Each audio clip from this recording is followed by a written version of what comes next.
Hello ভাই, রাধে রাধে। আবার একটা ফ্রেশ নিয়ে ব্লগ নিয়ে বেরিয়ে গেলাম। তো অন্যদিন দেখায় তোমাদেরকে কলেজ যাওয়ার ভিডিও, আজকে হলো কলেজ থেকে আসার ভিডিও। তো চলো আমি বাড়িতে কী করছি না করছি তো চলো তোমাদেরকে পুরোটাই দেখাই। তো তারপর এখানে মা কালীকে দেখতে পাচ্ছ, মা কালীকে প্রণাম করে চলে গেলাম আমাদের রুমে। তো হয়ে গেছে, চান টান করলাম, মাথার একটু ছাড়িয়ে নিই। তো চলো এবার কিছু খাবার টাবার বানাতে হবে, যদিও পারি না তাও বানাতে হবে, কারণ বন্ধুগুলো কেউ নেই। তো ঠিক আছে চলো পুরোটাই তোমাদের কাছে শেয়ার করছি। তো তারপর রুমে কেউ নেই, সেই জন্য আমাকে ভাত, ডিমের ঝোল, আলু যা ছিল সব বানাতে হলো কেটে কুটে।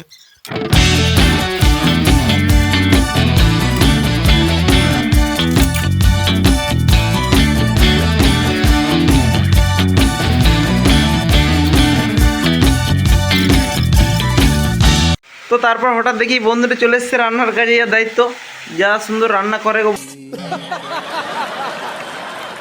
বন্ধু। তোমরা যদি খাও তো বুঝতে পারবে, প্রচুর ঝাঁঝ তুলে দিয়েছে সেন্ট। আর ইয়ে যে জামা সেলাই করছে, আজকে কোথাও যাবে মনে হয় গার্লফ্রেন্ডের সঙ্গে দেখা করতে। তো অলরেডি খাবার দাবার হয়ে গেছে, ভাত, ডিমের ঝোল আর ভাত। আর ইয়ে টেস্ট করছে। ঠিক আছে সবাই ভালো থেকো, দেখা হবে আর অন্য কোনো নেক্সট ভিডিওতে।